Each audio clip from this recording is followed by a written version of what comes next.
There's a 1967 Pontiac GTO sitting in a garage in Dayton, Ohio. It hasn't moved in 11 years. The tires are flat, the battery is dead, a fine layer of dust covers the hood.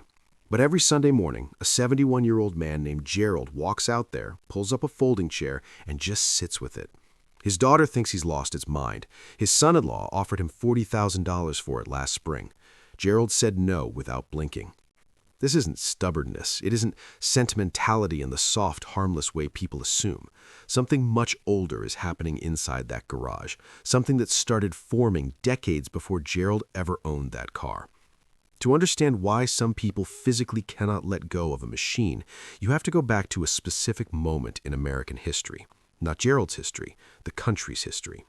The year is 1955. The United States is flush with post-war optimism. Factories that once built tanks are now building Chevrolets.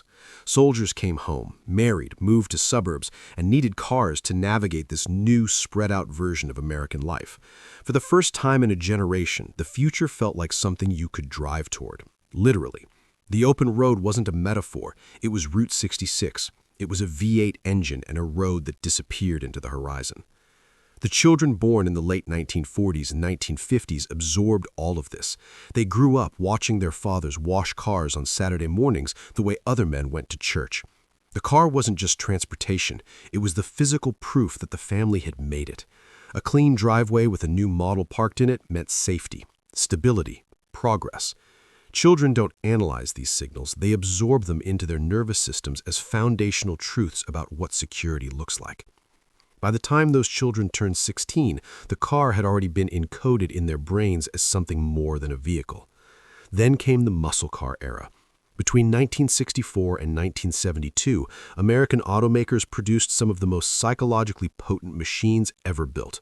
The Ford Mustang launched in April 1964 and sold 22,000 units on its first day. Not because it was the most practical car, because it made 22-year-olds feel like they were something. The Dodge Charger, the Plymouth Barracuda, the Chevrolet Camaro, these weren't just products, they were identity capsules. A young man in 1968 who bought a Charger wasn't purchasing transportation, he was purchasing a version of himself. This is the moment the psychological knot gets tied.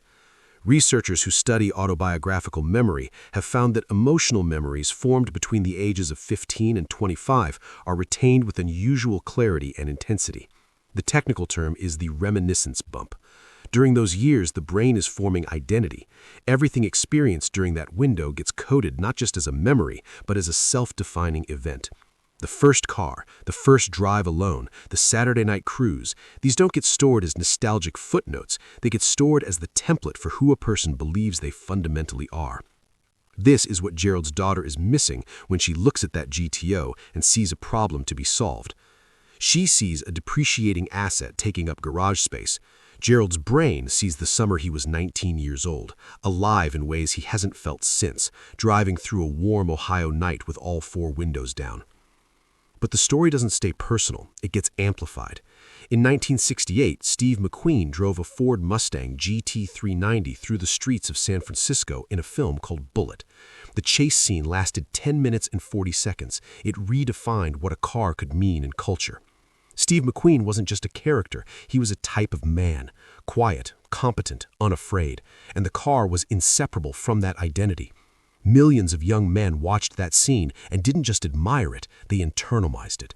The car became a symbol of a particular kind of masculine self-possession that the culture was actively celebrating. The following year, 1969, Dodge sold the Charger using the same psychology: cool detachment, raw power, minimal words, the car as a statement that needed no explanation. Then everything changed. The 1973 oil crisis arrived and rewrote the relationship between Americans and their cars almost overnight. Gas lines stretched for blocks, speed limits were lowered. The muscle car era ended with almost no warning. By 1975, the powerful engines had been strangled by emissions regulations. Horsepower numbers collapsed. The cars got smaller, slower, less dramatic. And the young men who had built their identities around power and motion suddenly found themselves driving beige sedans that apologized for existing. This is the psychological rupture that almost nobody talks about. When a core identity symbol is suddenly removed, not gradually, not by choice, but by external force, the mind doesn't simply update. It freezes a part of itself in the moment before the loss. Psychologists who work with object attachment have noted that people often form the most intense bonds with items connected to periods of interrupted identity. The thing you had to give up becomes more meaningful than the thing you kept. For boomers who lived through the muscle car era and then watched it disappear, the classic cars that survived became artifacts of an interrupted self. Owning one isn't about living in the past, it's about maintaining access to a version of yourself the world stopped making room for. This is why offers of money rarely work. Gerald isn't holding on to a $40,000 asset, he's holding on to a self-concept that has no replacement. The cultural reinforcement kept coming long after the original era ended. In 1977, Smokey and the Bandit put a black Pontiac Trans Am on screen and made it the most exciting thing in American popular culture for a summer. In 1983, a red Ferrari 308 in Miami Vice told an entire generation that what you drove was who you were. In video games, Need for Speed and Gran Turismo let younger players simulate exactly the kind of freedom those original drivers had felt. The car as identity object kept getting reinforced from every direction, decade after decade. By the time boomers reached retirement age, the classic car wasn't just a memory, it was the most durable symbol of self-determination they had left. Here's what most people fundamentally misunderstand about this behavior. They frame it as an old man refusing to let go. They diagnose it as fear of change or irrationality or simple stubbornness. They treat it as a problem with an obvious solution. Sell it, donate it, move on. But the behavior is actually a form of psychological self-preservation that makes complete internal sense. When the structure of a working life disappears at retirement, when the body begins to feel less reliable, when the culture stops reflecting you back to yourself, the brain searches for stable anchors of identity. The classic car is one of the most powerful anchors available to this generation because it connects directly to the reminiscence bump years, those formative identity-defining memories stored with unusual depth and clarity. Letting go of the car doesn't just mean losing an object, it means consenting to the erasure of a self. The daughter standing in the driveway sees a flat-tired relic. Gerald's nervous system sees the only remaining physical object in the world that still confirms the version of himself he recognizes. This isn't dysfunction, it's a completely logical response to a life full of accumulated losses that nobody formally acknowledged. The career ended, the physical strength faded, the cultural era that shaped him moved into textbooks. One by one, the external confirmations of who he was disappeared. The GTO stayed. What looks like an old man refusing to sell a car is actually something far more precise, a person using every psychological resource available to maintain continuity of self in a world that has largely stopped offering it.